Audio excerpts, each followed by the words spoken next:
To another episode of the Gridiron podcast. I am your host, William. I didn't laugh this time. You didn't do nothing funny. I see that. I'm your co-host, Bryson. What's happening, y'all? How y'all doing? Yeah. So, first things first. First of all, Roger Jackson, send that nigga to jail. Second of all, put the Chiefs on the do not watch list. I'm not watching them this nigga. I'm not watching them this year. Put Roger Jackson in jail. Matter of fact, put Rampage Jackson in jail. I know you want to start it on politics first this episode, but let's talk about this Roger Jackson situation. Put that nigga in a box, leave him there. Yeah. Because here he go playing his Drake shit. If my ring was But no, put that nigga in a box, leave him there for a while. Because more details that came out about this situation when Roger Jackson decided to give a receipt, and those listeners who do not know, I'm speaking wrestling terms here, giving a receipt to someone in wrestling is like, hey, they do something towards you that was not within the bounds of professionalism within wrestling, so they give you a receipt. So, for instance, Braun Strowman accidentally had hit Brock Lesnar in the face one time. So Brock Lesnar decided, hey, I'm going to actually hit you in the face to show you calm the fuck down. So Roger Jackson decides to body slam somebody, a wrestler named Psycho. Is it Psycho Sid? No, not Psycho Sid. Psycho, something. Yeah, first name is Psycho. So old white man. Weird. Yeah, so, mind you, the situation started off with Psycho hitting Roger in the head with a beer can. But apparently, that was kind of already planned. Now, with that being said, lead up to the ring, lead up to that situation with Roger, this nigga goes in there, basically gives a flapjack fucking slam to Psycho, and then start hitting him in the face. Now, mind you, Cuz is laid out after the slam. Like, he's knocked out. He knocked him out. Point. He started, bro, the way that this young boy was hitting him in the face, bro. 1A for fucking Superman. That shit was funny. He was throwing nothing but straight haymakers, bro. That shit was looking like a God of War cutscene. Yes. Like a God of War cutscene. That shit was one. Hey. Oh my God. First, the ref tried to stop it. He couldn't stop it. So a lot of the wrestlers from the back came out, to stop him, whatever. Okay. Now, before that, because I've seen some footage today, Rampage was egging his son on. Like, oh, you gonna let him do that to you? Oh, and then he was like, because like I seen you hugged up on a man in some booty shorts type shit. So basically trying to call him a bitch and shit. And then, mind you, so Kick also run on subs. And so guess what? I guess his dad was like, I'll give you some subs if you knock his ass out. Well, that's what the fuck he did. Now, mind you, I think Psycho's still in the hospital. For the most part, I think he's still in the hospital, but he's awake, thank God. Yeah. But yeah, you gotta charge the both of them. Now, mind you, also as well, they both been kicked off a kick. But also, I think both of them should be charged.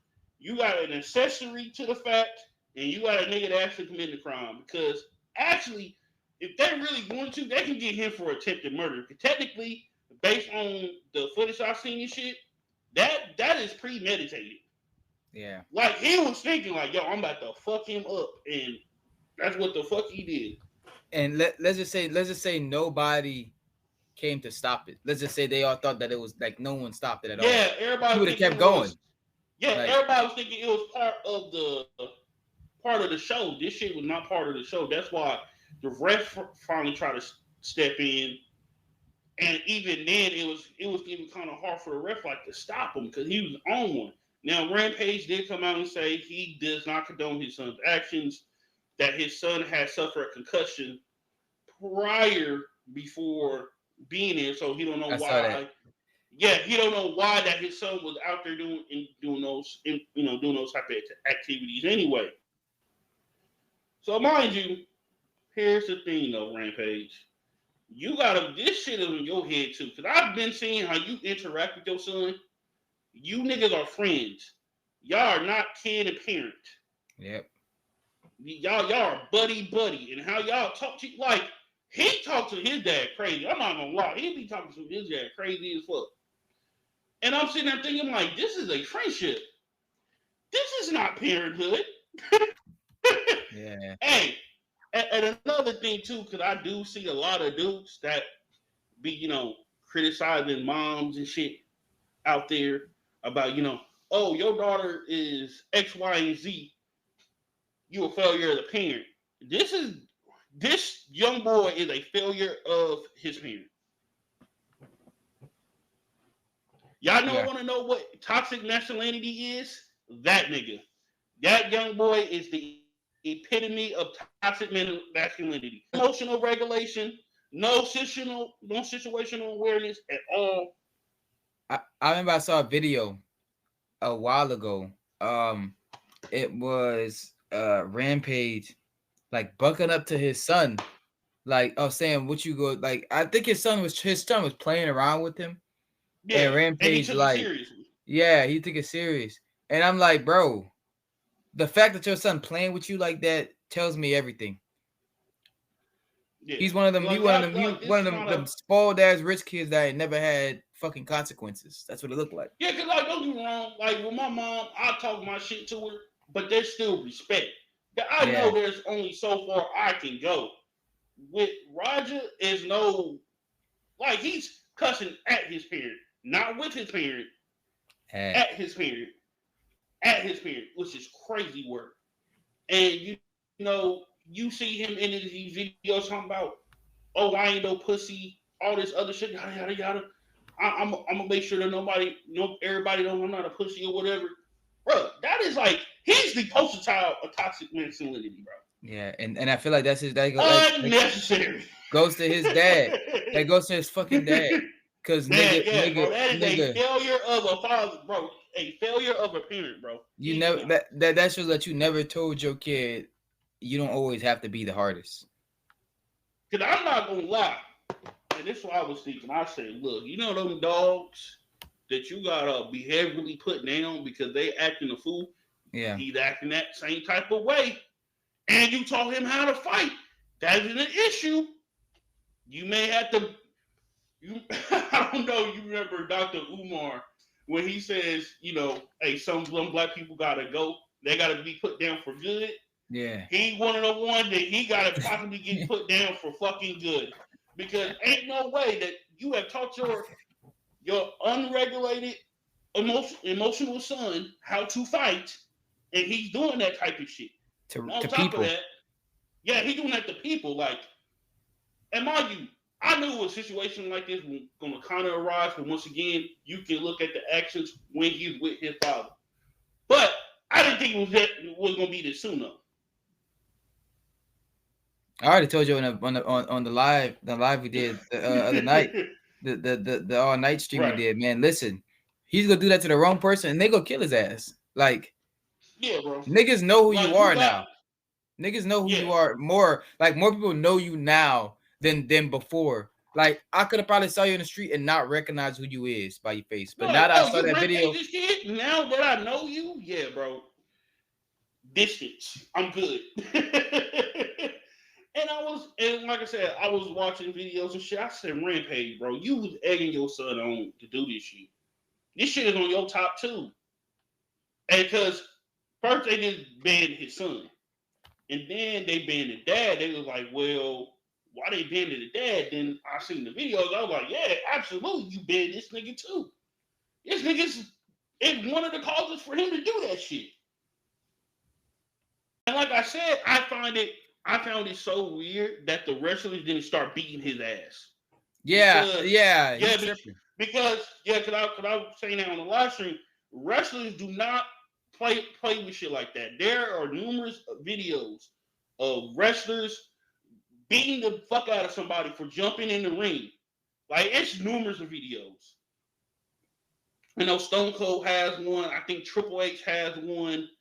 I know one time a fan jumped in the ring with Seth Rollins and he was looking at him crazy as fuck and they hurry up and got him out the ring. Like they don't play that type of shit.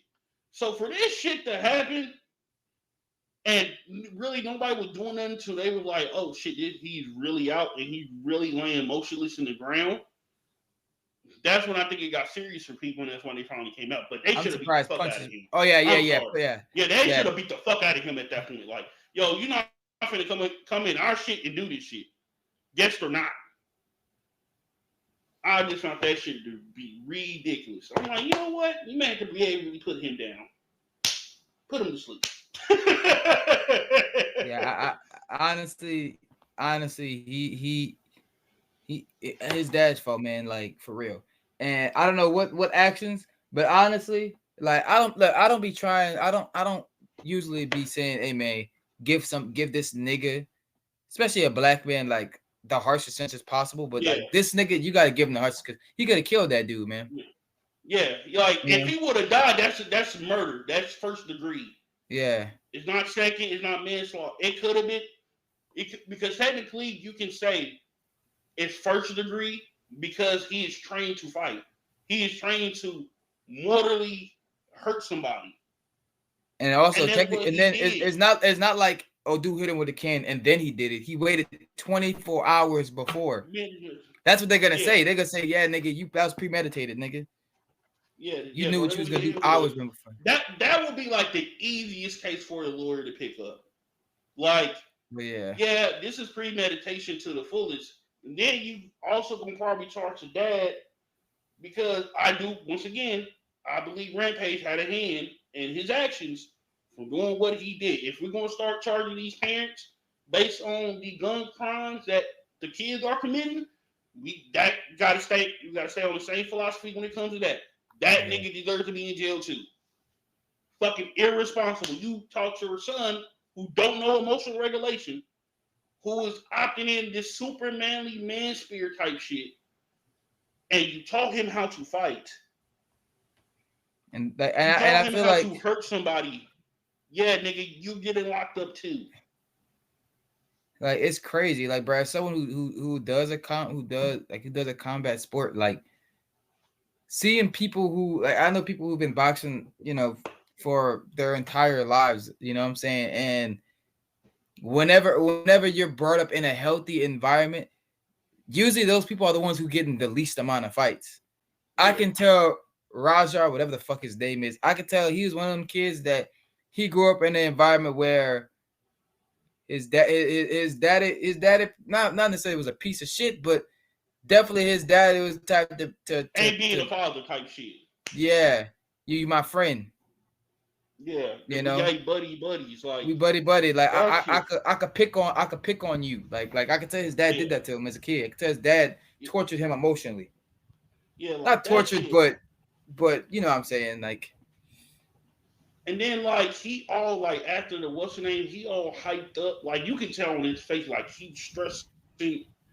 And I think in his head he know that he fucked up, but he's trying to talk himself, like thinking that like he had all right to do what the fuck he did, and he did not. What he did was absolutely fucking horrible. Put that nigga in a box and leave him there. He need to be in a box for at least 3 years. Yeah. They probably could, the justice system want to come to rich people, black people, some regards, black people as well. They're gonna try to get that nigga a slap on the wrist. Do not do that. Mm-mm. Lock his ass up. He needs to sit. Remember, he did this to an old white man veteran. That's the first words. The first words in the court. Yeah, cause of the veteran. Veteran, like he did that to a veteran. So think about it before y'all say, "Oh, it wasn't that bad." No, it was that bad. That shit was attempted murder. He deserves to go to fucking jail. There's no defense for that. You need to get that nigga some anger management, some therapy. So we need Wanda to come through to heal his mind, something, Vision, Agatha, somebody, fuck, cause that Somebody. nigga needs help. So that little nigga needs help, bro. And lastly, before we get into politics, I'm not watching the Chiefs this year. Y'all can keep that shit. It's finna get real fucking annoying in KC, and I won't even bring up the reason why. But y'all see it today.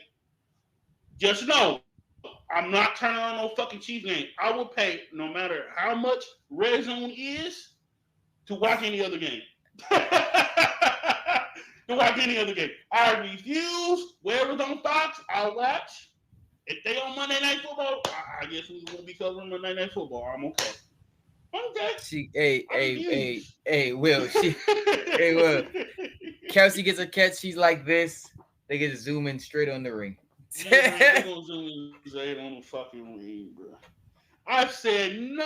I was texting my mom about it, and I told her I refuse for these two white people to ruin the two things I love: gambling and football. I'm not watching niggas this year. Yeah. So yeah, because I was even talking to an older black woman when I was going to my midtown Democrats meeting, and we were talking about football, whatever.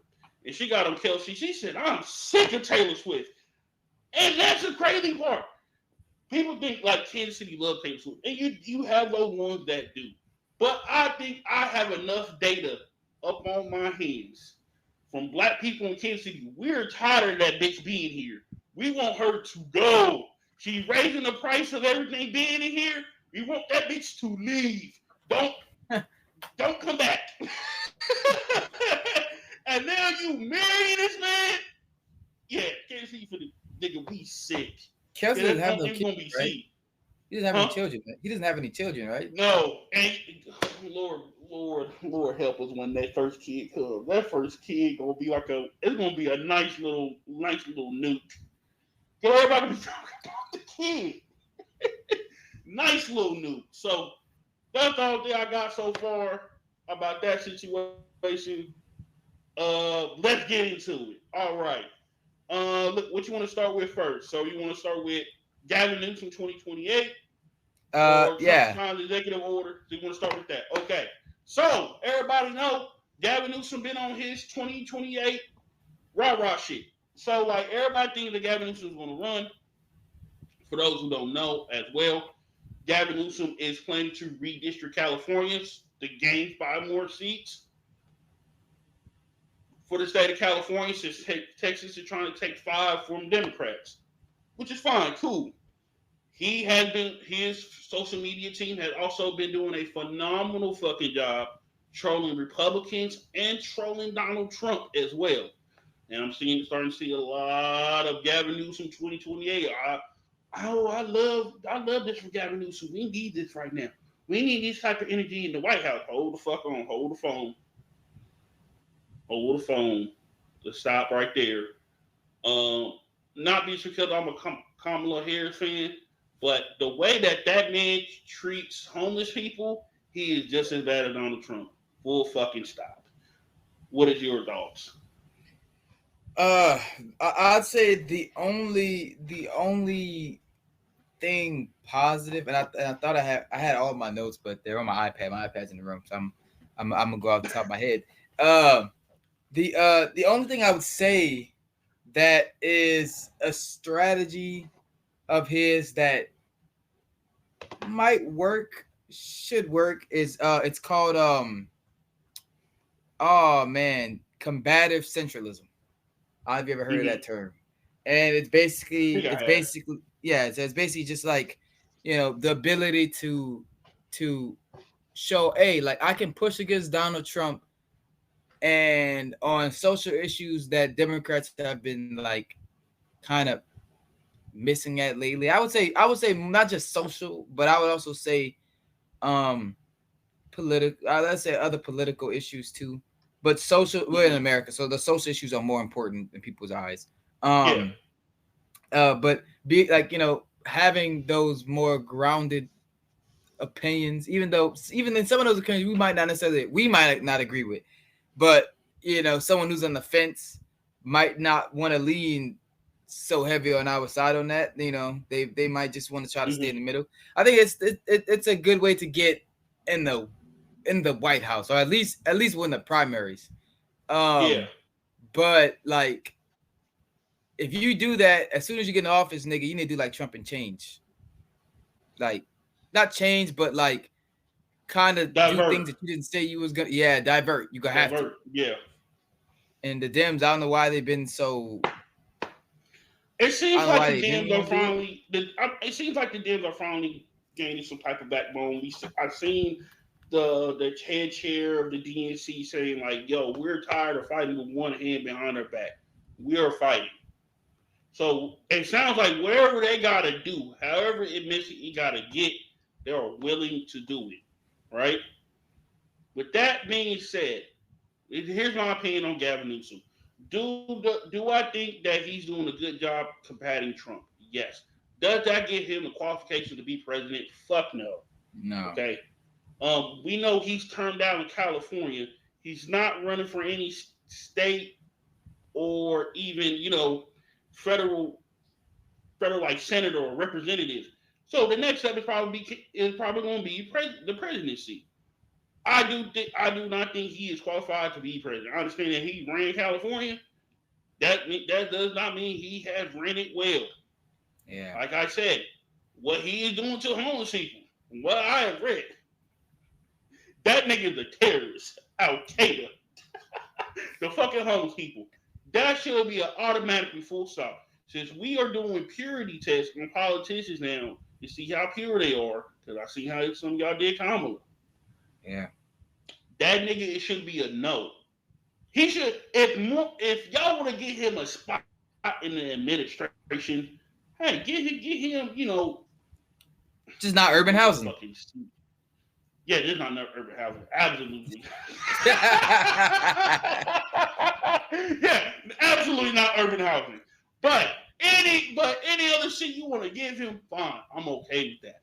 Because I'm seeing like, yeah, we're gonna have Gavin Newsom as the president, and then they're talking about giving Kamala attorney general, and I was like, do y'all know how backhanded that is?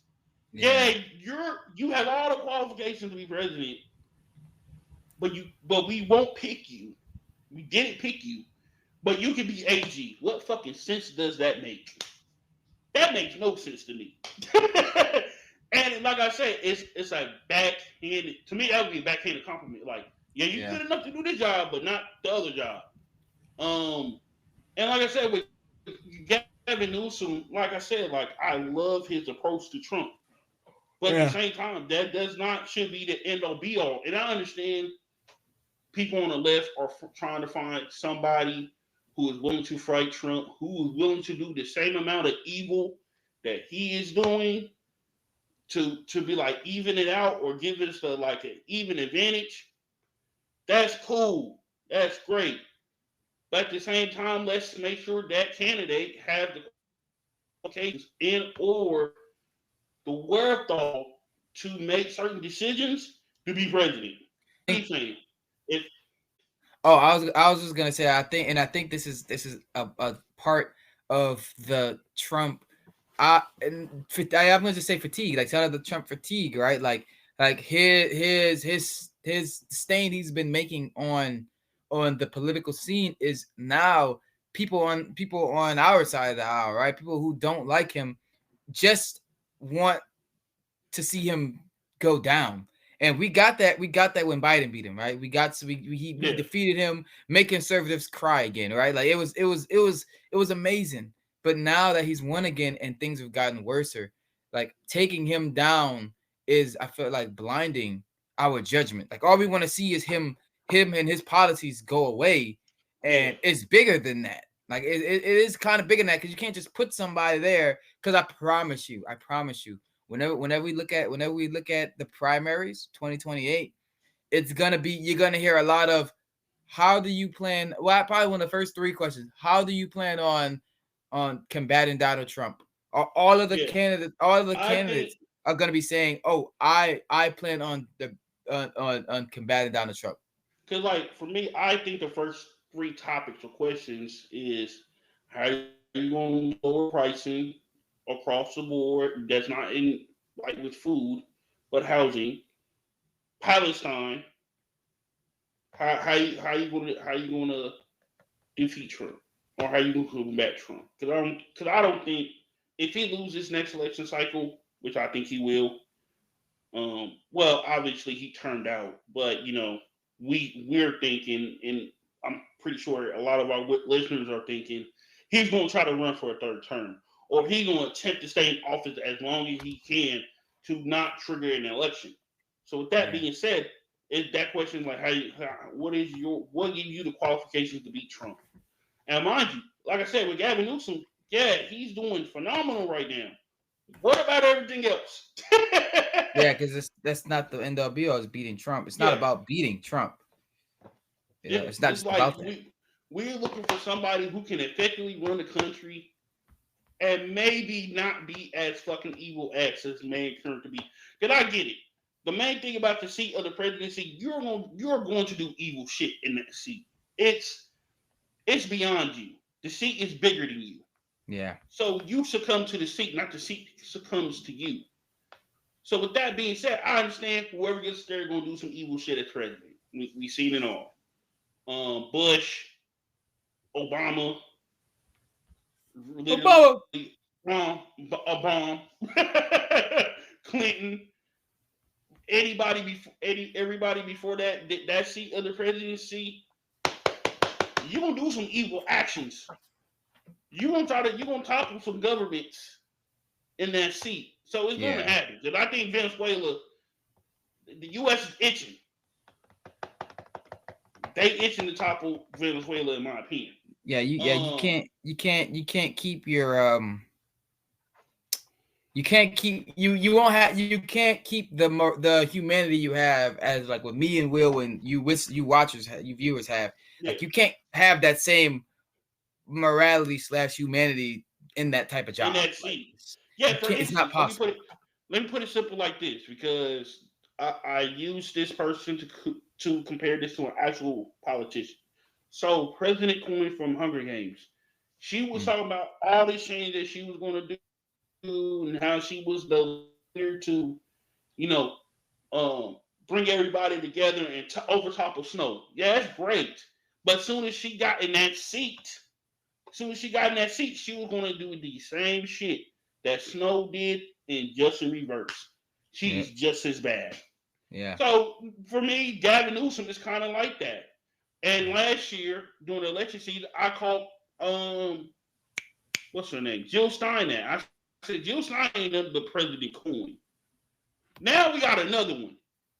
Now we got another one because he's taking a moment and seizing it, which is great and showing that Democrats do have some backbone. Yeah. But unfortunately, as soon as he get in that seat, he's gonna do some evil shit.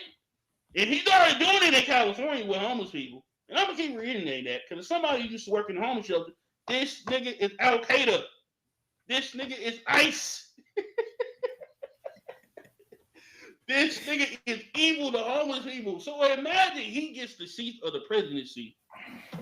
Oh, I really get to treat homeless people even worse now. We don't want that. Yeah. I For real. think I can speak for a lot of Americans and homeless people. We don't want Gavin Newsom. I'll give him a seat in the cabinet. That's Yeah. about it. What about Vice? Would you see him as? Would you like him as a Vice? No, he will be a horrible vice. No, scratch that. He could be a, you know how, I'm trying to think of his name. Dick Cheney was to George Bush. Yeah. I can see him being the same way to whoever is a Democrat presidential nominee. Whoever picks him or he does get picked as vice president. I can see that happening. This nigga gonna have a lot of influence. Mm-hmm. He's gonna have a lot of say so. Cause hey, if there's anybody that has ever sat second in fucking command, who made a lot of decisions on the behalf of the country, is that nigga in the wheelchair, Dick Cheney. Yeah. Next topic. All right. Going through these. Okay. Trump signs executive order pertaining to flag burning. So he says I think it's a $1,000 fine and 1 year in jail. What do you think? 1 year in jail. I think it's very, very crazy. Very, very extreme. It's giving fascist. But something I will Have you seen I forget, on one of the federal buildings, he got his whole picture up. Oh, for real? On one of the federal buildings. He got a pic. Yeah, that ass. Hold on. I'll say this: whenever I went to MEPS, I saw this orange ass nigga picture on the fucking wall. I said, "Ain't that some shit?"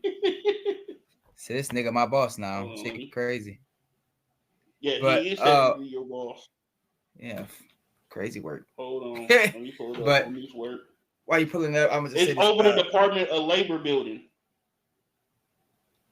I think out of all people to be a man who has fired thousands of people whenever he had his own businesses, crazy work. Now, something I will say, and this is what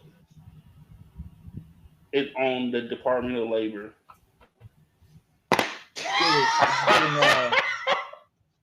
It's giving Italy vibes, man. Italy in the 40s.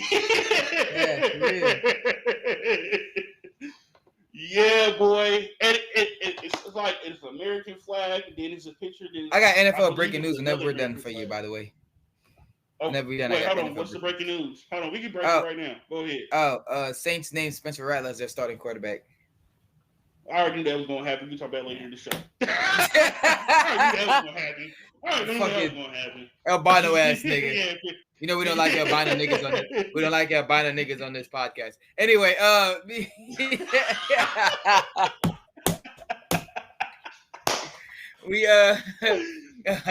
flag burning. Listen, I have a weird view about flag burning. Like I think it shouldn't be an offense at all. But something I will say is that whenever we have protests, right?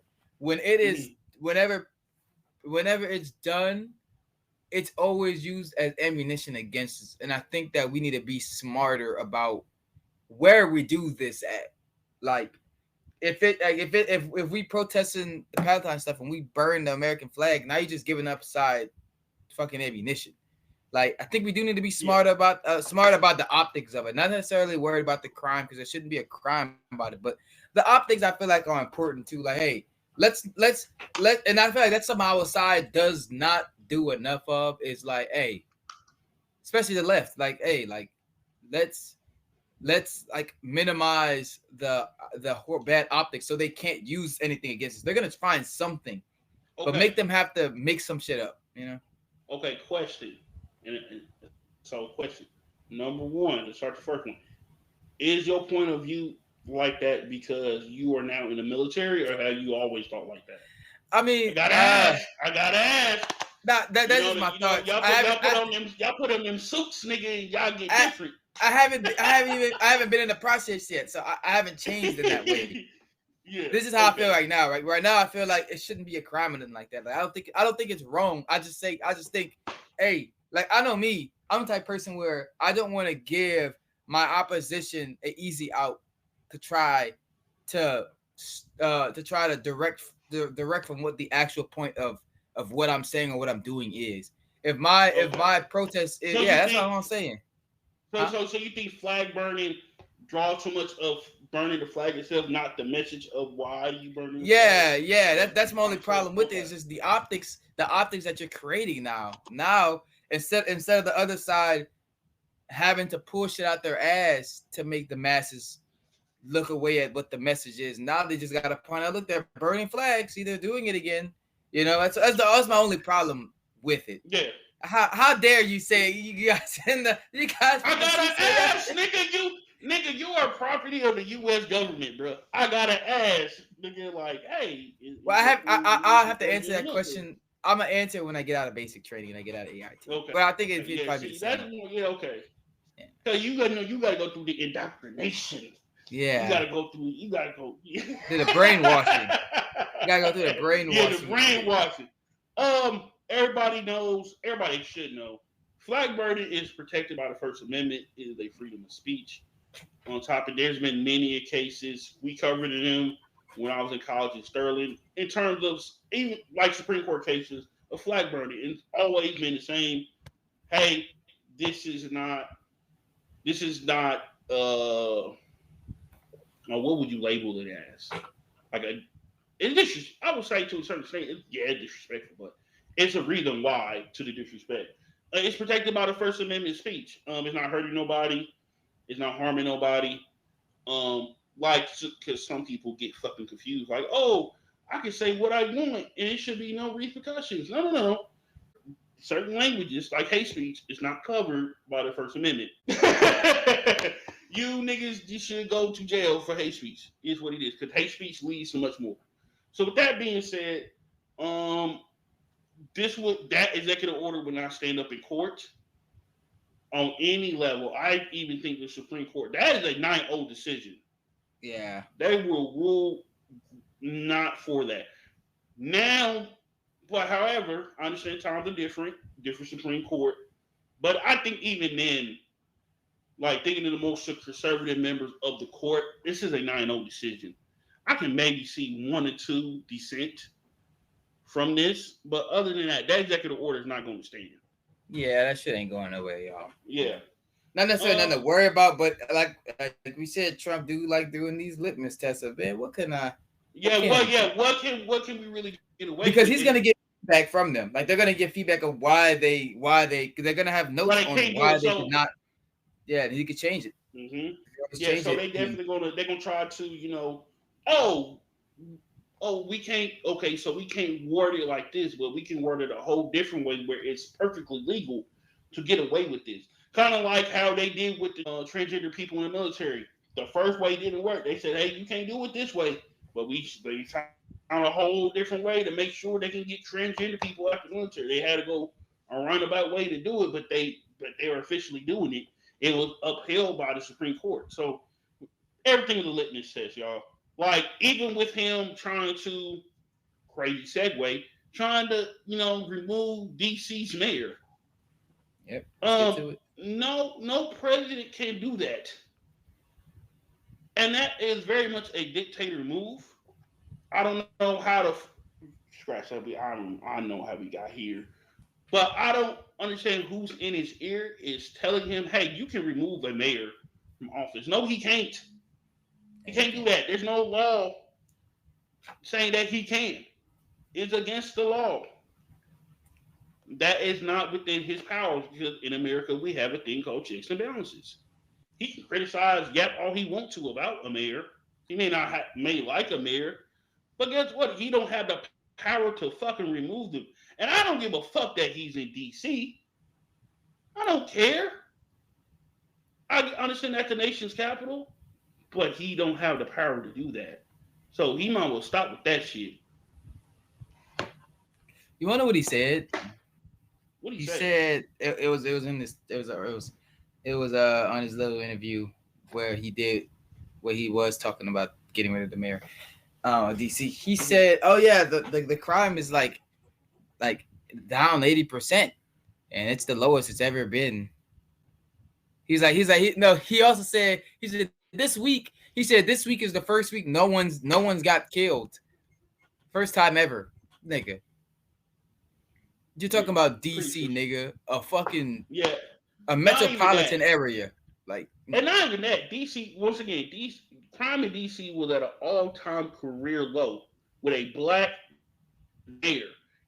That's the crazy thing too. Trump is targeting some of these cities. Scratch that. He's targeting all the cities with a black mayor. In my opinion, I know Chicago, DC, and Baltimore's mayor, they're black. I don't know what LA's is. I'm pretty sure he's black as well. I'm assuming.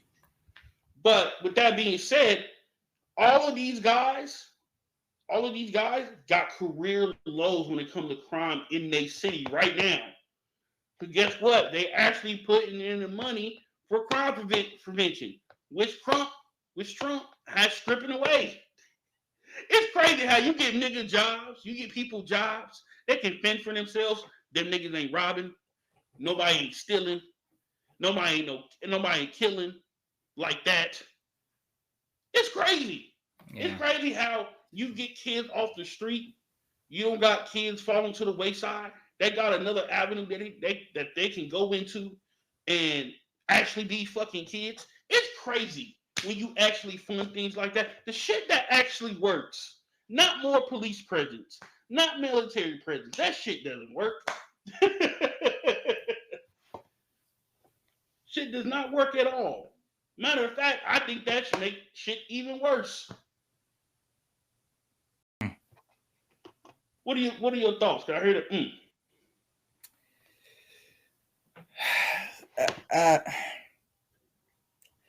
I think that this attack on these like these black mayors and these metropolitan areas in general, like it honestly, like we went to school in a small, we went to school in a small town. We went to college in a small town, so we have an idea, and we went to school with people who are also from small towns, and these people never been really around black people.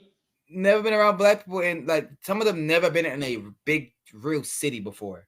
So whenever they hear when they hear shit said like this, they're like, oh wow, these cities are like, I'd heard like, oh wow, like you really like, oh man, you really want it to be like Chicago or like LA?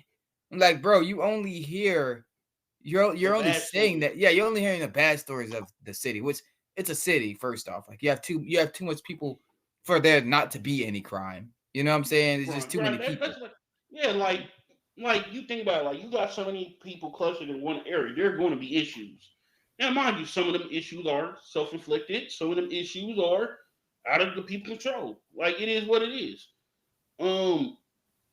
But I don't know, man. It's crazy to see. I'm like, why these particular cities? Like, I'm pretty sure more than often than not, I'm thinking like, hey, it's not because they saying this shit because of data. They're not saying this shit because like crime is actually bad there right now. He's saying this shit, hey, they're black, and guess what? They have a history of having high crime and violence in their city. So let's target them. But that's not necessarily happening. Not only that, like I said, they are actually putting funding towards prevention. It's crazy how you get up ahead of a situation, how you can do, how far you can come along. Yeah. Instead of just like being reactionary and say, okay, we need more police out on the street. That ain't gonna help nobody. Matter of fact, I think that's once again gonna cause confusion. But first of all, where y'all getting some of these officers from? Let's fucking face it. These motherfuckers live in the burbs, whatever city they live in. Okay? Like me in Kansas City. Hey, most of the time, these motherfuckers are from Liberty, Belton, Independence, goddamn, Overland Park, Leewood, Blue Springs. Like, nigga, they ain't from the actual inner city. They ain't from the metro area. Like, out of touch. Like, keep it real. They're prone to be out of touch because of where they're from. Yeah. They don't know what's going on. They don't know, old man Rogers, he come around here 3 o'clock every day. Yeah, he drunk as fuck. But guess what? He don't really bother nobody. So guess what? He walks around the block and talk to himself. You ain't gotta fucking bother that man. Hey, them kids is always sitting up there. They always stand in the corner like that. Every day they get off the bus. Why the fuck are you harassing these young kids? Because they don't know what the fuck that goes on in the inner city. They just know what they see on TV. These fucking criminals. They're destroying their own property. Yeah. They're poor and they're broke. Yep. That's all the fuck they're seeing. And can I remember I was sitting in I forgot whose class. I was taking a diversity and criminal justice class at Sterling. And the professor goes, because he was talking about Kansas City. And he goes, the majority of the police force is majority white, and then he was like 3% or 3 or 6% of the police are black. He said that's really good. I said, nigga, what? I looked at him crazy as fuck. He goes, "What, Will?" I said, I'm from Kansas City. I live in a metro area. No, the fuck it's not, because everybody that lives in the inner city is black. Black. This it's segregated around this bitch. And he goes, and he didn't know Kansas City was segregated. He's like, what do you mean? I said, go look at a census map. You can see where all the white people live and where majority all the minorities live. The only exception to the fucking rule is the Asian community. Asian And community. majority of them live with the white folks out in fucking Overland Park, Olathe, and fucking Leewood. Other than that, the niggas, we have a somewhat presence in Independence and Belton. Other than that, there ain't no niggas present. All these are white folks up here. All the black people minorities are in the inner city. And you got white folks coming down here thinking they know shit, and they don't. They look at us like we are fucking animals or something. Fucking weird. Oh, shit. Now, since we got that out the way, let me pull up my notes. Okay. Let's get into some football news. Oh, scratch that. Smithsonian. The Smithsonian. So we talked now. I want to hear your thoughts on this first. Go ahead. Let's start with that. I would say this. Reading his. I looked at his. I saw the quote, and he was basically like, oh, like we're going. I'm going to do. And he was like, they're only speaking about hate. They're only showing they're only showing the dark side, and they're making slavery look really, really bad. And then he also said that the part that stood out to me, and I mean to be alarming people, is that he said like, hey, I'm gonna talk to my attorneys, and we're gonna do them like we did to the universities and colleges. Strong arm, right? Like he's basically gonna he's gonna try to strong arm the Smithsonian by, I'm guessing, withholding funds. Like, that's what he did to college, withholding funds to get them to push certain agendas, basically, right? Which should be illegal. Should be more than legal. It should be a red flag of like, hey, what other countries in the past have we seen do something like this? Germany. Oh, yeah. Italy. Russia. Yeah. Fuck. Austria, Hungary. I mean, Austria. Austria. Yeah, so. Austria, Hungary, yeah. Yeah, we done seen these people's spaces do this. Because we talked about this a little bit back in February, right around Super Bowl time. So February, March, when he really first got in, and he was like kind of already like trying to fuck with the museums. He was like, hey, history is history. It needs to get told, right? No matter how much, because that's what we hear to play all the time from people on the right, taking down the statues and whatnot. Oh, it's history. It's history. It shouldn't matter if it offends you. It should stay up. Okay, first of all, most of them funky ass Confederate statues went up during the 50s and 60s. Okay, that was the type of shit not in remembrance of the Confederacy, but hey, let these niggas know that we're in charge. You will never be equal. Okay? With that being said, it's the same shit. Mr. Donald Trump. Mr. Trump. Bitch ass nigga. Gotta get that off my tongue.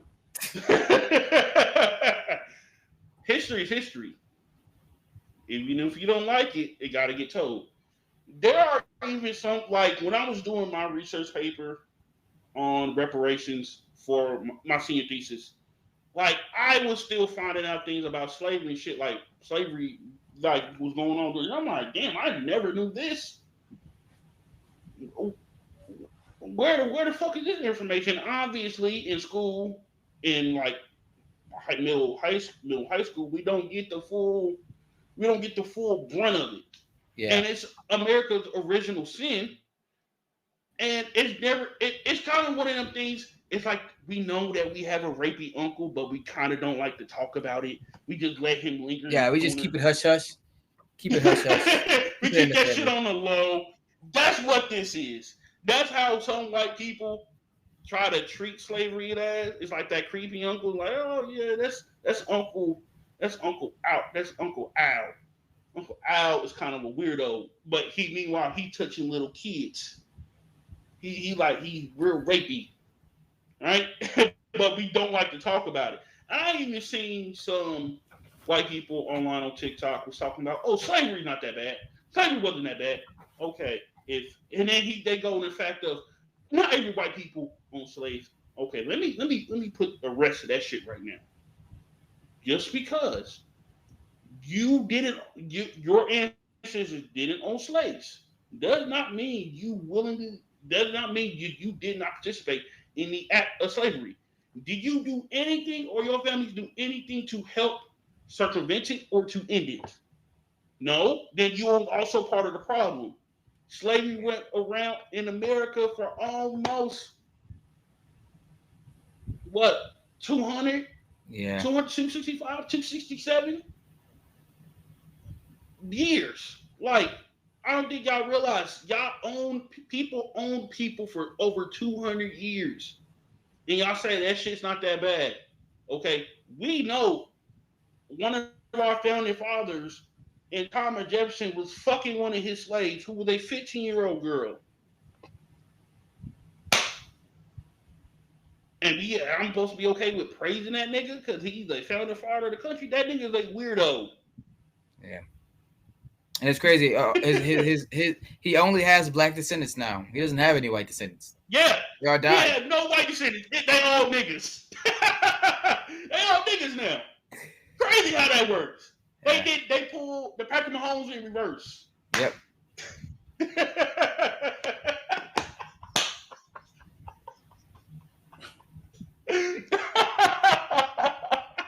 Crazy. And this is dangerous. Once again, you with Trump, Mr. Trump, you're trying to indoctrinate people saying, "Oh, slavery not that bad, not that bad." Okay, I want one of the Smithsonian tours. The people that give the tours at the Smithsonian at the African American History Museum, take one of them fucking whips and hit him with it. Let's see how he likes it. Let's get him a good 200 lashings. God Let, damn. let, let's, let's beat his wife because she doesn't know how to nurse her baby properly or she made the baby cry. Let's do that. Let's take your daughters and use them as breeding instruments to give us more slaves. Let's do that. Let's really motherfucking talk about it. The nigga is trying to erase sin that we still haven't got over because we refuse to talk about it, acknowledge for it, apologize, and payment, i.e., reparations. Okay, people don't know this. The African Americans are the only group in the country that has yet to receive any type of reparations, monetary money for slavery in terms of sin. So, like, even Native Americans to a certain extent has been paid for like previous on land that was taken from them, or it got swindled through, white people swindling them, from their land and whatnot, breaking treaties and whatnot. Y'all even pay the Jews. Y'all didn't even have a hand in the Holocaust. Now, mind you, y'all was also sending Jewish people back to their deaths. Yep. I get that. You feel sorry for that because hey, right before y'all found, I forgot what was the name of the what's the name, the concentration camp Auschwitz? that they found. No. Auschwitz, Oh. either with Auschwitz or one of the other ones. And the year before that, some Jewish people came on a boat and was like, hey, you know, they over there killing Jews, and you sent them motherfuckers right back, which is crazy work. Yeah. If somebody tells me, hey, you got a section of people who are massively dying, and those same people come over here and let you know that, that should give an alarm. Because I'm pretty sure it wasn't just a couple of them, two or three. It Yeah, probably was a whole nice little group of Jewish people. Now, mind you, America also has had problems with anti-Semitism, the fucking Fords, yeah, Chrysler, like the owners of those companies during the time. A lot of the robber barons during those time, they did not like Jews, so they was kind of like behind the scenes, fuck with Hitler. So that's yeah. a different discussion for a different day. And they was kind of writing by they was kind of writing the new post World War One um uh viewpoint of the average American citizen is that, hey, y'all want to stay isolated, right? Isolationism, Yeah, you know. So they yeah. was they was they it was some fucked up shit, man. They probably they But should have got involved a lot sooner, but you know. my thing is this, and this is why I say people at home, y'all gotta start teaching y'all kids actual history, like actually not just relying on what the school teaches them, but also have your kids do their own research and to read. Reading is fundamental. Go get a library book. I just got me a new library book. I mean, a new library card. I picked up 3 books up Saturday. After the meeting, picked up 3 new books. I'm in one right now. It is called. I'm trying to look at the. It's called Untrump in America. Untrump in America. That's the main book I'm in right now. With that being said, somebody just once again, parents, y'all gotta start teaching your kids, man, Yeah. and for the right reasons. I do know there's some homeschool parents. Um, yeah, some of y'all homeschool parents that homeschool your kids scare me, right? Based on what you're teaching your kids. Um, Ooh, damn, and what? what you said. Well, it is like, bro, I ran into some homeschooling kids like when I was at Sterling, and they'll talk to me about shit. I go, oh, baby, you don't get outside the house. Who's teaching you? Oh, my mom. Mm, you been indoctrinated. You've been indoctrinated. I don't know what to tell you. Because I remember having a conversation about politics or whatever, and come to find out, her mom was like very, not mind you, me working at a store, me and her mom was cool, but come to find out, like, she was very conservative about certain shit. And I brought up Tom McDonald. Somebody's brought up Tom McDonald, the rapper. And I go, oh, that nigga's hot fucking garbage and he's stupid politically. And she goes turn around and says, Tom McDonald is amazing. And he knows what he's talking about politically. Ah! I had to sit there and process what the fuck I heard. And like I said, bringing it bringing the point back around to Trump, yo, this is just indoctrination of America at this point. He's trying to get it to the point where there are millions of kids that don't know the original sin of America or don't think that sin is that bad. Because I don't know, did you hear Jillian Michaels talk about slavery shit? Like it wasn't that bad. You have a black child, an adopted black child at that. You think that? Something wrong with you.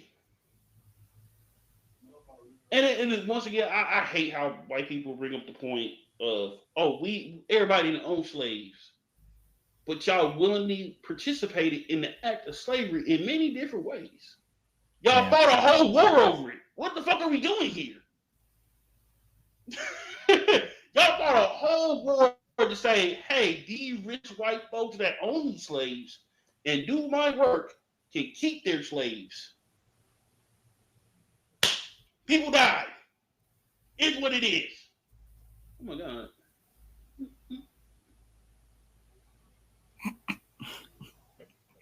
I'm Will, sorry. What? I Will, had to. I was like, "Dick, what? really?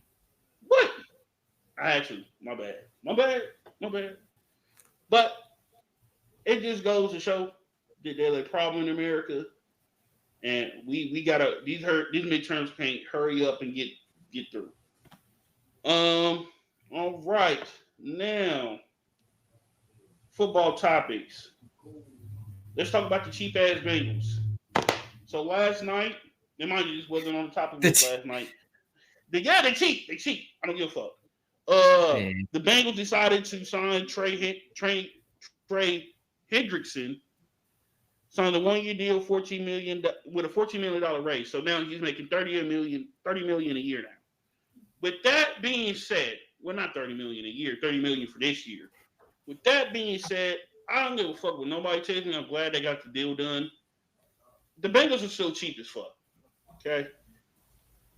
I'm pretty sure they probably don't got the money for an extension for the size that he won't. So I'm assuming once the new year starts next year, in terms of when officially the new year starts from the NFL, he's going to get a new deal. Yeah. And then the reason why I'm calling the Bengals cheap as fuck as well. Hey, I've seen how y'all are treating Boomer Esiason. Y'all are fucking nasty. Y'all are asking this man to come to a Hall of Fame, the Cincinnati Hall of Fame game. If somebody going into the Hall of Fame for the Cincinnati Bengals. Y'all are paying his airplane ticket one way, and then he got to find his own place to stay and his own airfare back. Nigga, what? You're a legend to you. Crazy work. You're a legend in the business. You're a legend to the Cincinnati Bengals. And you're telling him, scratch that.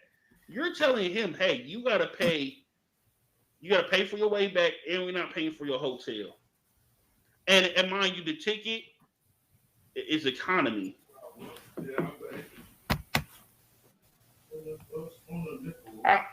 I want to get your thoughts on it because I know you called out the cheap ass Bengals out before, but I want to hear your thoughts on it. Yeah.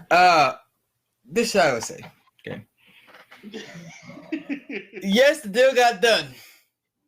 Woohoo! Congrats. However, this deal, I have a problem with this deal being a 1 year deal from Trey's perspective because it is very much a huge gamble for him.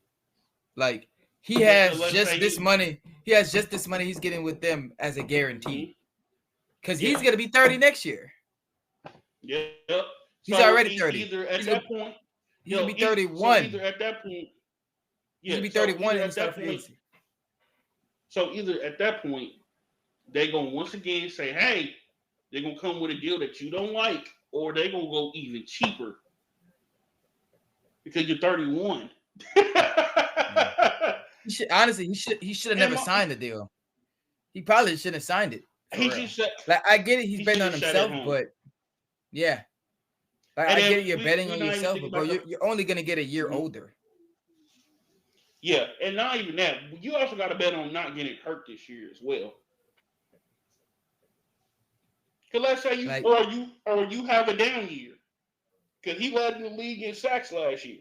Yeah, okay? 17. Led the league in sacks last year. Great, 17 and a half, I think. Yeah. Let's say you only score. Let's say you only get 9. They're gonna say, "Oh, you're getting older." Yeah, you're getting older, so you got to take a team-friendly deal. See, that's how some of these teams do. You had to take a team-friendly deal, meaning, nigga, we kind of don't want to pay you, but we'll anger our fan base if we don't. So here, take this friendly fucking deal, and shut the fuck up about it, or leave. One of the two. But it's not gonna be on us. I don't think that the Bengals are gonna pay him this right now because it's gonna be a lot more difficult to try to pay him next year because of the contracts. Yeah, like those contracts really start hitting next year. Yeah, because here's the thing as well too. Micah is still waiting on his contract or to be traded. Yep. Either way, he's getting a new contract. So whatever Micah gets, Trey is probably going to be around the same ballpark, if not just as close to whatever Micah Parsons gets. And I'm kind of thinking that the agent of both of these players are kind of waiting, because I don't know if they got the same agent or not. But they're kind of waiting on both of these players. Okay, who's going to sign first? Who's going to set the market for what? To mind you, I believe the market is already set. The contract to beat is T.J. Watt, but you still got people in between. Myles Garrett, who else? Karlaftis. Who signed this season? TJ, Miles. Oh, Max Crosby. Contract, whatever his contract is worth. So yeah, you got a nice little medium to play with, but now it's come to the point. Okay, is Michael going to reset the market again with his contract because he is a top 5 pass rusher? So you got to pay him like it's top 5, or is Trey Hendrickson is going to sign? Okay, can Micah take a little less because yeah, he's top 5, but the market is kind of like this. So it just the Bengals, bro, y'all played this contract situation fucking horribly. I hate it for Boomer Esiason and y'all are being cheap with him. Why are y'all so cheap? And mind you, I thought the Chiefs were cheap, and they are cheap to a certain extent. You motherfuckers are like Julius Mr. Krabs, the nigga from the game cheap, and me, Jason. Yeah, Bryce is cheap as fuck too. No, you not, nigga. I be seeing how you dress, nigga. Nigga, I'm cheap, bro. Don't get it twisted. No, don't believe this nigga. Go to his Instagram. Go to his Instagram, bro. I'm gonna put his Instagram above. Go to his Instagram. This nigga be 5 foot. What? Do you remember what I used to do in college? Do you remember what I used to do in college? Bro, you used to. Yes. Okay. Yes. You think I stopped that when I got to MNU? No, you think I'm not gonna do that when I get to the military? Because we're broke. We're college kids. That's different. You think I'm not gonna do that when I get into the military? Watch me. Nigga, they gonna tell you no. We gonna see. They gonna tell you no. You can't do that. Because they providing you everything what you need. I'm be filling up 6-7 bottles, nigga. I ain't be spending no money. 6-7 bottles. Yeah, this nigga did used to bring like 2-3 jugs to the calf, y'all. When we was at Sterling, and he would just fill them up right during late night. Cause so our calf had like a 4th meal type thing late at night around like 10 o'clock. And yeah, he would come in 3 bottles. This motherfucker took a whole loaf of bread to make peanut butter sandwiches. Wait till he was like, it's cheaper to get it here than buy it at the store.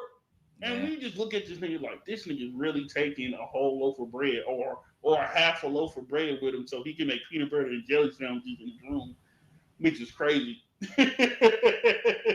See, they finally put a stop to that shit though. Yeah. They ain't put a stop to the goddamn drinks. I took that shit to MNU, and I had a lot of money in MNU, and I still was doing the same shit. Y'all, look, go to the Instagram, man. I'll put the Instagram up above. Y'all go to the Instagram. This nigga be dressing fly as fuck. I'm still got all the money. Got all the money for clothes. I'm still cheap. I mean, yeah, you kind of nigga not cheap. I'm one of the cheapest people you know. I promise you. Nigga, you act like you shop at Walmart. No, I don't do that. Exactly. You not that cheap, nigga. But I thrift, nigga. A lot of clothes you see, not thrift. I thrift, nigga. This nigga, that green shirt, my most recent picture, that green shirt, that's a thrift shop shirt, nigga. Yeah, I think I'm a thrift, nigga. I went thrifted, nigga. I'm paying $3 a shirt, nigga.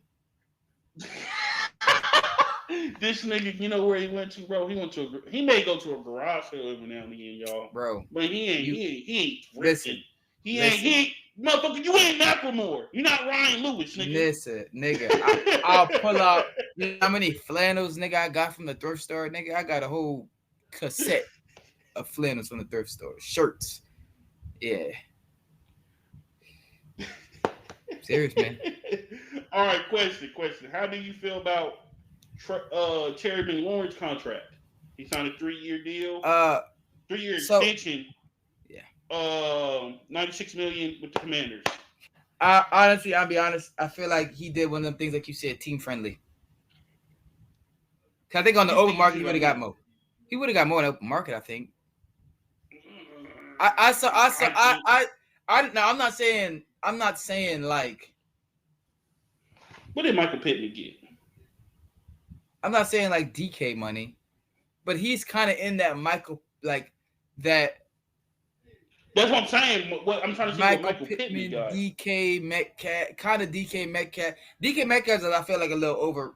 I feel like Terry's has more tools than DK. DK's kind of a one-trick pony. So, Pittman got 3 years, 71 and a half, with $46 million guaranteed. So probably about the same with inflation.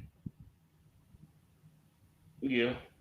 Basically about the same with inflation. Independent. I'm wondering if there's incentive bonuses in there as well, because we don't know the details of the contract like that. Yeah, I think it was a good deal. Yeah, I think it was a good deal. I thought he was gonna get at least 110. 110 is kind of pushing it. Yeah, I thought he was at least get 110. I ain't gonna lie. I'm slight based on the conversation I've been seeing from people about Terry. I ain't gonna lie. I'm surprised that he got 96. I thought he was going around and get. Okay, he's around the same type of receiver or same type of ballpark in terms of receiver, in terms of like the Michael Pittmans of the world. DJ Moore. DJ Moore. He's them type of guys. 1B-ish, Yeah, he 1B-ish, really a 2. But hey, he's number 1 on this team. So with that being said, I'm thinking, he's going to get around 82, 83, but 96? He may be putting up all-pro numbers. Yeah. Oh, God. Yeah, this year you have to, nigga. Yeah, he got to put up all-pro numbers. Because I seen one discussion about Terry and somebody, and his name is Janky Rando. I think that's what his name on there, on TikTok. But he was trying to say Terry is the number 1 receiver in the NFC East. I was like, he may be number 3. That is me being nice. And he may be number 5. I don't think he's better. I don't think he's better than Devontae. I'm gonna be honest with you. So you got AJ. You have the nigga Neighbors. Name I always forget. CeeDee Lamb. You got Neighbors. That's what I'm saying. CeeDee Lamb, Neighbors, Pickens. That's 4. I think he's better than Pickens. Devontae is 5. Who? Yeah, Devontae 5. Devontae will be 5. Then you can say Terry. Well, okay. Here's how I would rank them. I would rank them. AJ. I would say AJ, CeeDee, Neighbors, which is kind of funny. CeeDee and Neighbors, we all grew up in the same area, which is hilarious. Yeah. Neighbors, CeeDee and Neighbors, whichever one. I'm gonna put CeeDee first because he has more time in the league. CeeDee, Neighbors, and then I ain't gonna lie. I would put Devontae. I think Devontae is better than Pickens. He does more. Like Pickens is like DK, like a one-trick pony type. Like he does one thing great and everything else average. I feel like Devontae does everything good, nothing really elite because his size. He would be elite if he was 20 pounds heavier, but he's not. Yeah. So I would say him. Nigga's a feather. Yeah, for real. So I'd say Devontae, then Terry, then Pickens. That's how I would rank it.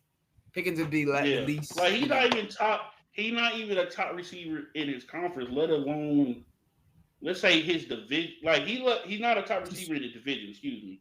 But even looking at the conference, is he better than Amon-Ra St. Brown? Fuck no. Is he better than J-Mo? No. In Detroit? J-Mo. Yeah, I think he's better than J-Mo because he can do more. Okay. But they're both the same. Like those are both the same as in like one trick pony guy. but Terry's not really a one-trick pony. Terry's just like he's just like Devontae Smith, good at everything. He's talented. He's elite at he's nothing. Talented, but there's better talent in front of you. Yeah. Yeah, like I said, he's good. The guy's not talented either. Yeah. He's just not. He's not the type that those top guys in the conference can take over a game. He can't. Yeah. Like he's done it, but like he's done it. He's done it, but he ain't consistently. Fuck no. Yeah, because like I say, if we look at the whole NFC, hey, this nigga may be 15, 13. Because you got to throw in Justin Jefferson. You got to throw in Amon. You got to throw in all the Packer receivers. You got to throw in who else a really good receiver in the NFC? Golly, there's so many. Because I think let me say this for sure. I know for sure that Terry's better than a lot of the Packer receivers. Yeah. Oh yeah. He's better than all of them. Like Golden, you don't know yet. Debatable. The Lions debatable. We know. Do you know at least with the Giants? Hey, is he better than Cooper? Cooper Kupp? Yeah. Right now. Maybe. Yeah. Yeah, even because he's younger.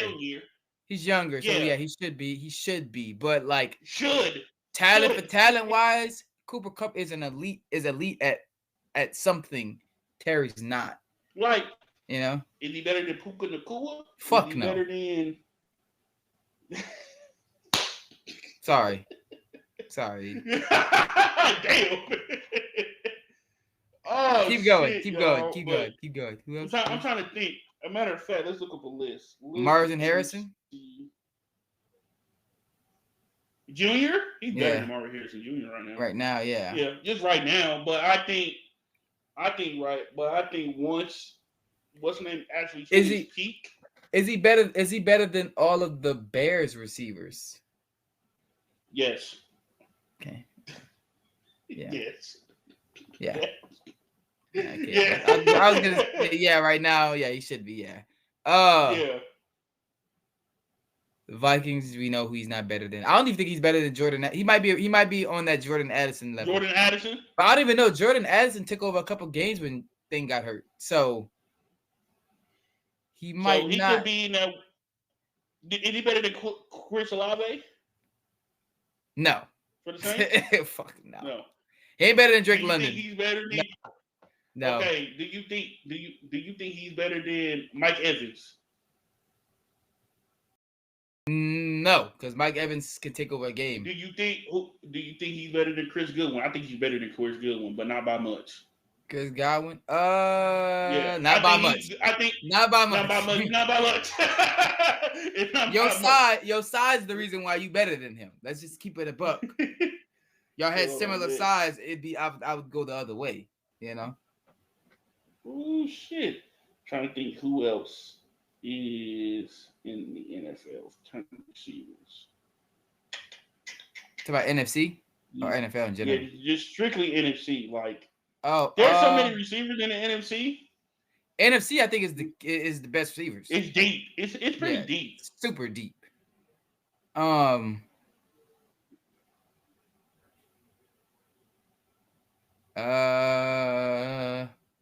Is that every? I think we gotta say everybody. Besides, like my team, we said everybody. Yeah, we said everybody. And then, you want to talk about your team? Because they are in the news. For what? The Adam Thielen shit. What do you think? Okay. Y'all should trade him. Okay. So we just finished the 50-man 3-man. We're gonna try to do a video breaking down our team's 50-man 3-masters and anybody else from other teams. I guess we should do. But we released Hunter Renfrow, and I think we released him because the deal didn't get done with Thielen. Now, do I want Thielen? Do I want Thielen to go? I ain't gonna lie, from the depth, I wouldn't mind it because the depth that we got, like we got an undrafted. We had another Jalen Coker. Like we got an undrafted free agent that made the roster. Like he made that bitch. Bryce Truman or Trayman, how you say his name? He's Bryson Trayman. He's good. And Adam Thielen, like I feel like if the deal gets done, because I think Hunter Renfrow might pass through waivers. Oh damn, nigga! I just hopped on Facebook and that's the first thing I see. Fucking Hunter Renfrow get released. Yeah. He got released. But do I think if Adam was to get traded, would that have happened? No, they would have kept him. And I feel like we finally in a long time have leverage on a trade. Like, hey, look, y'all need him more than we do at this point in time. So we want a third. So they said on a fourth. I think they said they wanted a fourth. They was only willing to give a fourth. Does that make Leggett the number one receiver? Nah. Who's number one? It'd be Tedero McMillan. You sure? Yeah. You better pray. Cause Leggett's not even better than Coker. Coker's better than Leggett. I'm not gonna lie. I don't think Leggett is ready yet to be a starting receiver. Nah, consistently. He's not better than the undrafted we got last year. He's not better than him. Mm-hmm. So he's not even gonna be able to. I mean, obviously because of Leggett's draft position, like he's gonna be one. Like not the number one, but he's gonna be on the first team. No, he's going to be one. He's starting, but he's not one. You look on the list. This is how the list goes. It's T-Mac, Leggett, then Thielen. That's how the depth chart goes. But now since Thielen is gone, Thielen ain't gone yet. They ain't he might be gone. Yeah, they ain't trading yet. Yeah, he's gonna be gone. It's gonna be Leggett number one. No, the rookie number two. That's not how it's gonna go. McMillan's gonna be number two. I'm sorry. It's not how it's gonna go. I'm telling you. Leggett's gonna be number three. Leggett's number three. So you telling me? So you telling me they're gonna have Leggett playing a Z in the slot? Yeah, it's a slot guy. No, they're gonna put that. He's not an outside guy. Like he may have the outside frame. He has the outside frame, but he'd be better as a big slot. He's a better big slot. He's big, fast. That's it. He's a gadget guy. Like you use him on manufacture give him manufacturing touches. I'm sorry, they're gonna put him on the outside. I'm telling you, we got two outside people already. We got Jalen Coker and Tedero McMillan. And guess what? The undrafted nigga is gonna be in the slot. I'm sorry. He could play. He could actually play both. When that depth chart comes out, they're gonna have to get number one. Because you gotta justify the pick now. But you got one that's somebody's picked higher than him. The guy was picked 30. Rookie. But McMillan better than him. Two different types of talent. All right, man. I'm telling you. I say Leggett's ceiling, from what I seen, would be like a What's the current? Oh, actually, I want to see what's the current depth chart for us. Mm-hmm. Yeah, he's number 2, I think. Yeah, he's number 2 for our depth chart. But I'm not really mad about the Thielen shit. I'm glad that they're like, hey, give us a third, because Thielen is still good, like crazy at his age. Even though he's old as dirt. Even though he's old as dirt, the catches that nigga been making the past 2 years. Last year was ridiculous. Like he missed a lot of time, and he's questionable. Yeah, questionable. See what I'm saying? So that means right now your receivers are. This is, I think, before the cut down or the finishing of the cut down. Because even though they cut down their rosters to 53, that does not mean, hey, that you're gonna be on the roster the next day. Yeah, they're trying to see who's gonna get cut and whatnot. Right now they got Leggett, like you said, third. Yeah. They got McMillan first. Mm-hmm. They got Adam Thielen second. Mm-hmm. But probably because of age, they probably gonna switch him. But that's why I say I don't want Thielen outside either.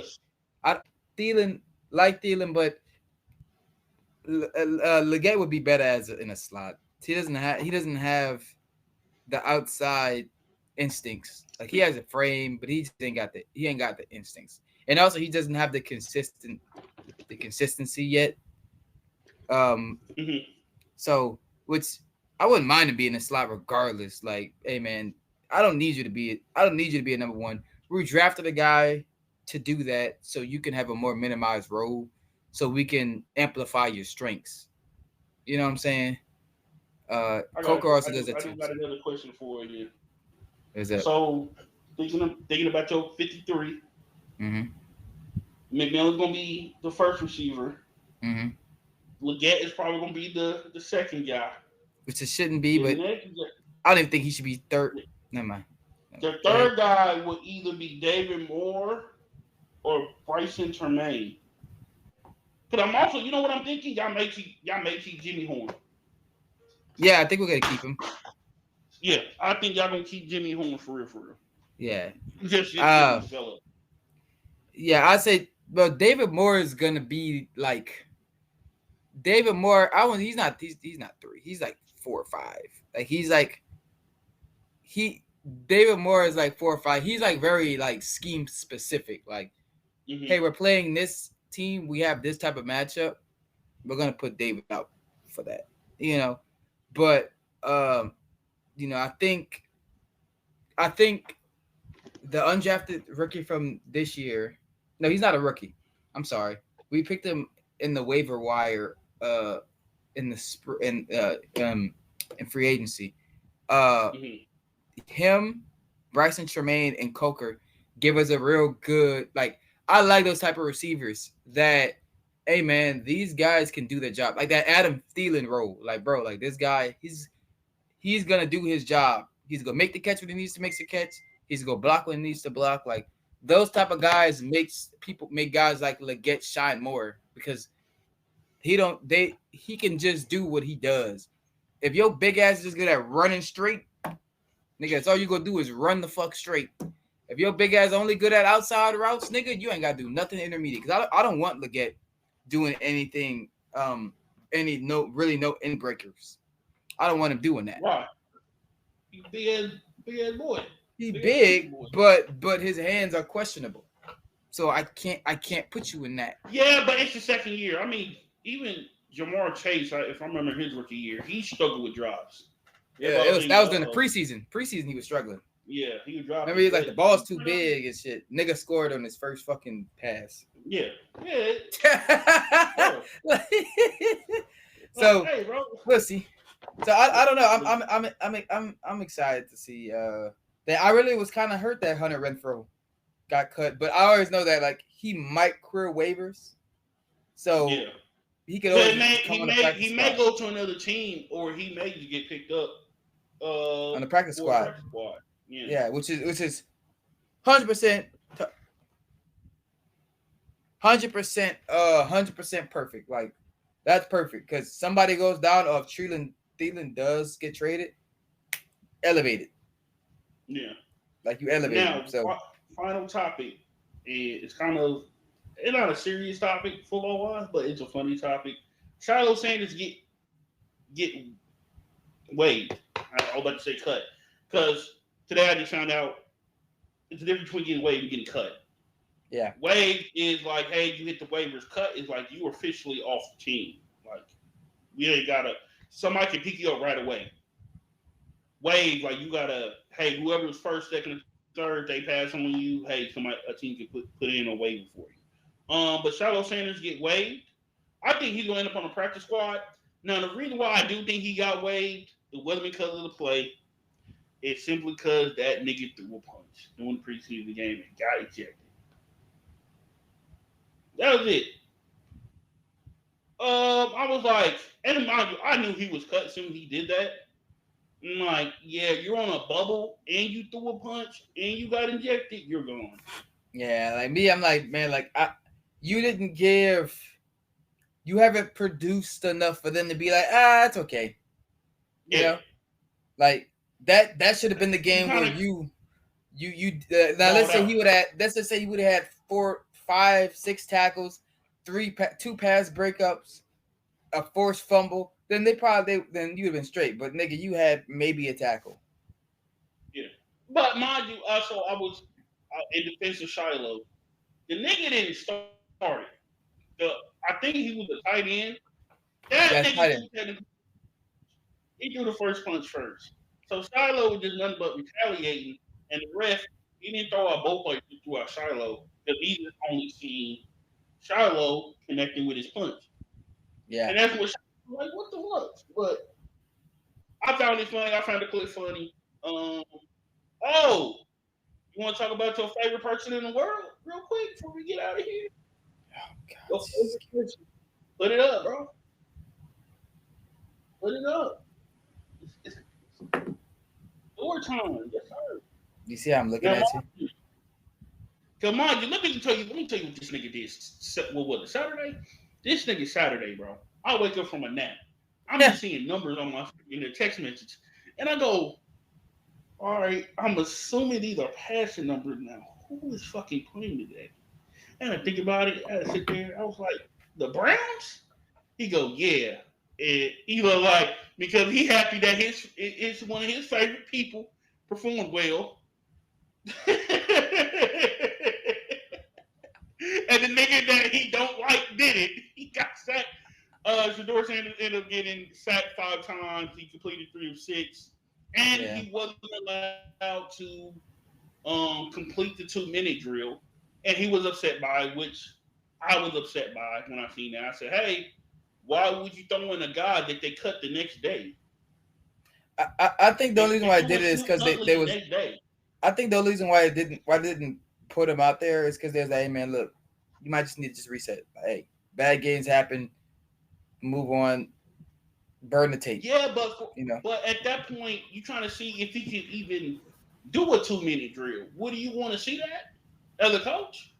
Like I keep saying, If because he gets sacked 3 times, you didn't just destroyed his confidence now because he didn't got sacked 8 times in the game. Not even in the game in a yeah, 3 series. He got hit second, you know. So I think they're yeah. really But protecting here's him. Honestly, I feel like you know. nigga, nigga, bro. They already cut most of the players that was blocking for Shador that game. That goes to tell me you threw out some bullshit and thinking he can make some shit happen. I Now, mean, mind you, they're playing against third stringers anyway. So I yeah, mean, but still though, like you threw out, you gave him a third string offensive line, and they really played like they was third string offensive line. Like, God damn, that nigga was running for his life. Now, mind you, also as well, he was holding the ball for too long, which is one of yeah. my main complaints about Shador. However, that nigga was running for his life trying to make a play, and it wasn't helping that these niggas were not blocking at all. I wonder Also, if Dylan ever played with these guys. the third stringers probably Mm-hmm. not because once again they trying to protect that nigga. I don't care what you say, they trying to protect that white boy. Oh my god. They trying to justify that third round pick. I ain't gonna lie, bro. They gonna throw him out there. They gonna throw Dylan out there. As soon as Joe Flacco, I think Dylan Gabriel is gonna get the first crack at being the other starting QB for the Browns this year, and he's gonna shit the bed, and he's gonna smear all over the sheets, Adam Hurd style. He gonna shit the bed. I don't think that. Like looking at him play the first game, I was like, nigga, you playing kind of garbage. And then he just proceeded to throw a pick and he fumbled the ball and he lost it. So it's just like, yeah, my nigga, I don't think you're the answer. We know who we want. And I like how everybody in our community, for us the black people community, we don't fuck with the Browns. But we fuck with Shador, so we fucking with the Browns right now. But as soon as the Browns fuck up, or as soon as Shador is off the team, we ain't fucking Fuck with the the Browns no more. Browns. I don't give a fuck about the Browns. I don't give a fuck. Because I heard one theory was they know if they throw Shador out there now and he plays well, you can't go back to Deshaun Watson at all. And I believe that. You at that point you either have to demote Deshaun Watson or you have to outright cut him. So I just was reading a report Mhm. about the Hunter Renfro shit. So he was cut, so he can be re-signed tomorrow. Get signed with anywhere. Yeah, he probably will get Yes. picked up depending on how you perform in preseason. Yeah. But So I'm thinking like, why would you? It seemed like he was having a good camp. And the crazy thing, you see a lot of these people, they be having great camps man, and just get cut, he was tearing and up in he was camp. just yeah, He was and torching niggas in camp, but he got hurt. He got hurt a little bit. He got banged up a little bit, and I so he think may he may end up on the practice squad then. yeah, he's probably get up in the practice squad because I think the Thielen shit is gonna go. Think you notice how Minnesota's grabbing a bunch of picks, so I think they're trying to Yeah, I know package them bitches together to yeah, equal a cause third. they took a 6 from us last night, so we traded for a cornerback. I said, hey, fucking Minnesota, I mean, fucking Indianapolis, stop giving fucking Minnesota fucking players and picks and shit, cause they poach. Mind you, fuck Minnesota. Let me say that first. Y'all post our center. Y'all post our center and our starting right guard. Post both of them niggas. And I'm not talking about like this was days before free agency officially started. They had a tampering period beforehand. These niggas picked them up during the tampering period. I said, God damn, both? Both of them is gone. And mind you, we wasn't playing the guard that they got $75 million fucking dollars when we got a fucking left tackle to pay. That shit was not gonna happen. But goddamn, y'all took Ryan Kelly. But I figured Kelly was gonna be gone after this next last year though. I thought he was gonna be gone anyway because he is getting up there in age. But goddamn, you getting them 2 players and you getting them a 6. Wow, nigga. Yeah, Minnesota's in a real precarious situation when it comes to wide receivers. Like they really are like a because you don't want to have a situation where like JJ in my opinion is the best receiver in the league, but like you don't want to have a situation where like JJ gets hurt, Jordan Addison gets hurt, and now JJ Who's has your number one? Who the fuck are the next 3? because I can't name their I next can't. Yeah, I can't. Nigga, I can't even name. I can't name past 2. like I know Addison and I know Jettas. That is it. The rest of them niggas, I'm sorry. I wish I would have known you, but I don't know you. and Shit. NFL has placed Texan safety Jimmy Ward on the commissioner's exempt list. He did something. That nigga did something. He on the commissioner's list. Yeah. He did something. Oh, you hear Junkins haven't signed his contract yet? Yeah. He hasn't signed yet either. That's interesting. Because doesn't he have a time frame? Yeah. Well, if he never signs his contract, either he can re-enter the draft, or technically, I think possibly it depends on NFL rules or not. From what I've read, he can go back to college, but college have a rule like, hey, once you enter the draft, you can't come back. But since he technically never signed a contract, he was never really. But I think, but college is if you when you declare for That's what I'm the saying. draft. So he declared. I found that interesting. You say you still think that nigga did it. He just that hey, she reported it too. It was reported too late. Oh yeah, nigga, you did that shit. You got lucky, nigga. She ain't had no evidence, nigga. You got lucky. Yeah, there was no video, no nothing. There's no video. You got lucky. I ain't stupid enough to believe that shit. Because I do think who was the starting who was the starting running back for the Browns? I don't know. That's a problem. We don't know who they fucking starting. Hold on. Someone not good, I tell you that.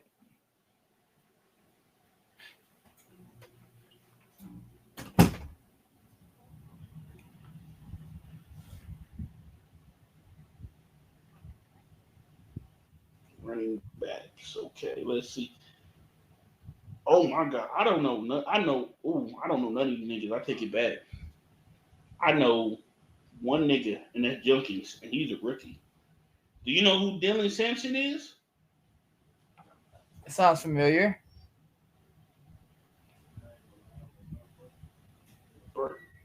Damn. Oh, he's a rookie too. God damn.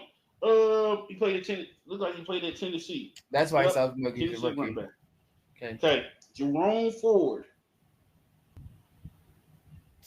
That also sounds familiar, but I don't know. He got drafted 5th round 2022. Played for Alabama and Cincinnati. Yeah, I don't know who that is. I don't know none of these niggas. Trayvon Williams, don't know who you are. Amani Marshall, don't know who you are. Pierre Strong, don't know who you are. Yeah, I don't know none of these. Oh my god.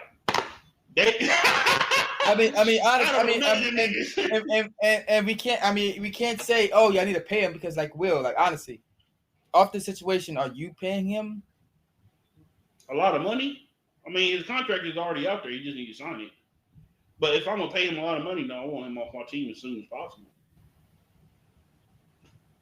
Yeah, if it comes to the point of like, yeah, this nigga is really playing really well in the future, and it's time bada to pay boom, him. bada bing. You nigga, hey, remember that situation your rookie year before you even stepped on the fucking field? Yeah, my nigga, we don't want you here, Cleveland. Thank you for your services. Congratulations, you out. I'll be honest. I think he did it. I know for a fact he did it. So hopefully him and his ex-girl or girlfriend don't fuck with each other. I'm hoping. Cause hey nigga, if this shit pops up again this season, bro, it's it. You're done. Nigga, not even that, nigga. There's smoke. Where's the fire at, bitch ass nigga? Where is it? Cause one, alright, I smell the smoke, but I don't know where it is. Yeah. 2 is like, okay, I see smoke. Where's the fire? Strike 3, niggas. Why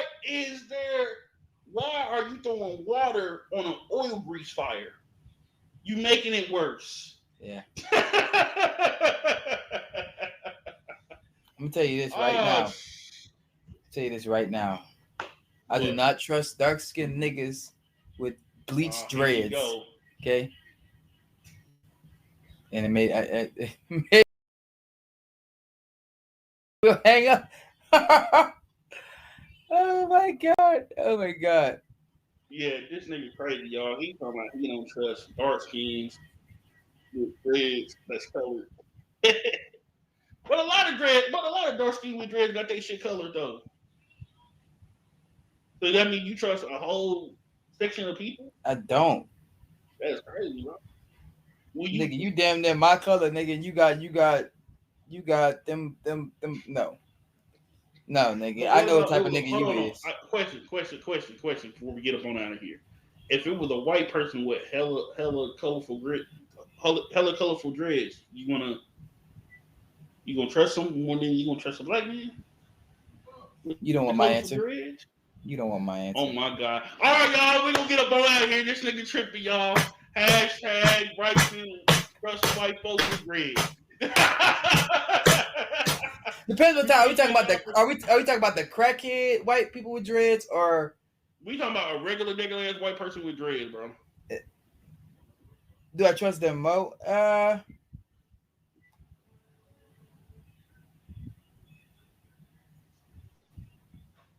It's a difference. It's kind of different. There's differences. Why? It's differences. It's not really the same. Nigga, I can't really say. What's the difference? Nigga, okay, trusting a dark skin with dreads that's colorful. No. It ain't about colorful, nigga. It's about bleached, specifically bleached. It's okay.